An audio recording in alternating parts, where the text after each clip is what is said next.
So the challenge that we tackled was making a booking system, and we decided to go for just the 3D printers. Yeah. Who here has ever tried to book a 3D printer here at the library? Okay. So we built it for you. So you can book 2-hour blocks of time, and the system basically works. So we're going to show you what it looks like.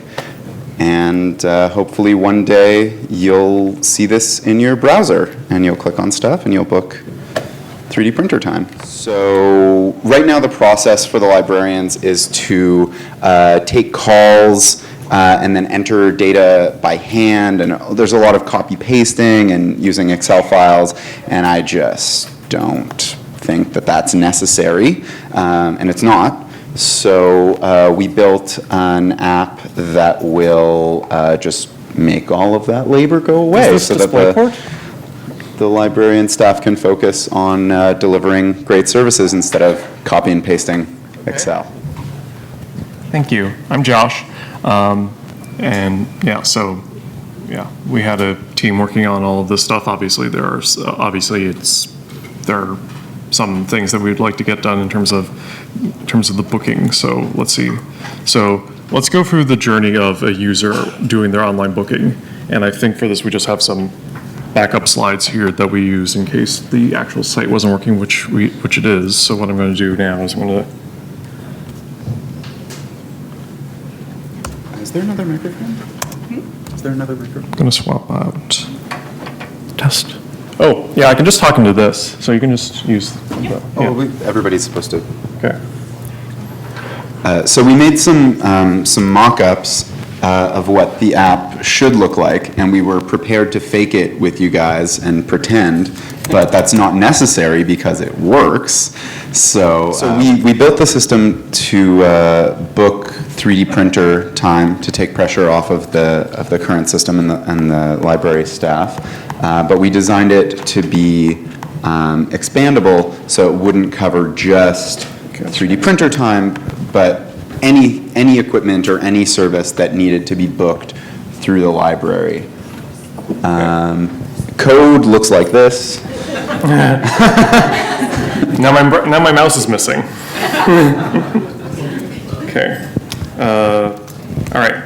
So this is what the site looks like in the very basic form that we have right now. So you have a site where you have a page where you can show all the equipment that's available. And in this particular case, since my mouse is not working, I will just tab here. So you can just go here and it'll go into the 3D printers. So you can look at all of the options available for you in terms of choosing an option. I think by default it would show up on Sunday, but in this case it would. What? I think it's a. So if your mouse is there. Okay. Okay. All right. So by default, it would just show up here, and then I could select one of these. Ideally, we would ideally be set up that anything that had already been booked would be disabled. We hadn't gotten around to doing anything like that for today, but I can go in. I can click one of these time slots.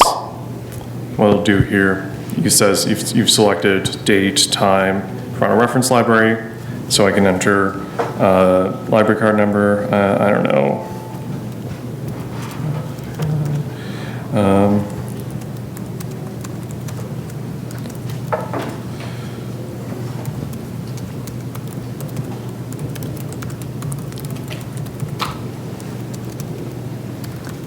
This could be you.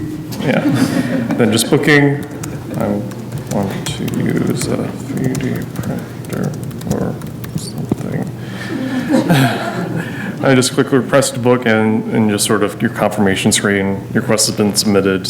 And the idea then is that once we go, there will be at this point, unless we get to a point that we have it hooked up fully to the Symphony database, which stores user information. Basically, what will happen is that the librarians will still have to come in and manually go through it and just sort of verify each one is whether the reservation is confirmable based on the user's users' data, whether they're in good standing, whether they have the appropriate permissions. So confirmation email, ways to get further assistance. So I think at this point we'll switch back to the slides because there's some additional stuff we can go through here. Yeah. So the approval process. So this is sort of an admin interface that could be made visible to library staff to view all of the unapproved requests and view the time's been requested for different people. And they can go through and just sort of say approve and deny based on the data they see. So for instance here, for instance on the side here you have this person, they indicated their card number, they indicated 3D printer certified. And then, So can I just say something about that too? Sure. Could you go back to the yeah, previous slide. So the other thing is that hopefully if there's like integrations, you might be able to automate some of the verification so that the person who's reviewing it can instantly see that this particular person has their card in good standing, they're 3D printer certified, and the check mark next to the times means that the system's already verified that no one has already booked that time. okay. So once it's confirmed, the user might get an email or text message or something along those lines to verify their current, to verify the data in question. So on the day of the booking, there might be a reminder email, a reminder text. And then I think this is the admin view again, the staff view again, to allow customers to see what bookings are in place for that day for a particular resource. Yeah, the idea is that when they scan the library card, that it will automatically pull up the particular person and their session will start if everything is in good standing. And on the left-hand side is all the different types of workstations that's available. Okay. Okay. Sorry, I meant just, yeah. But wait, there's more. Yes. So there's also the ability, so there's also additional stuff for managing, additional tools that would be used to manage actual locations and the tools, services that are available. So, so data model. So yeah, so this would be, I guess, could be part of the admin, it could be part of the admin view, could be a separate admin view, allows staff to add data or add branches or add new resources, new services essentially to be made available. And then branches could be changed and obviously these tools or services could be changed also. Yeah, and Yeah, that's another view, like if somebody still calls, staff can add and remove bookings from admin interface. And actually this is admin interface that are already there, it already works. I just find an off-the-shelf part that I can actually got working with, and eventually we'll want to kind of merge the working interface and the design.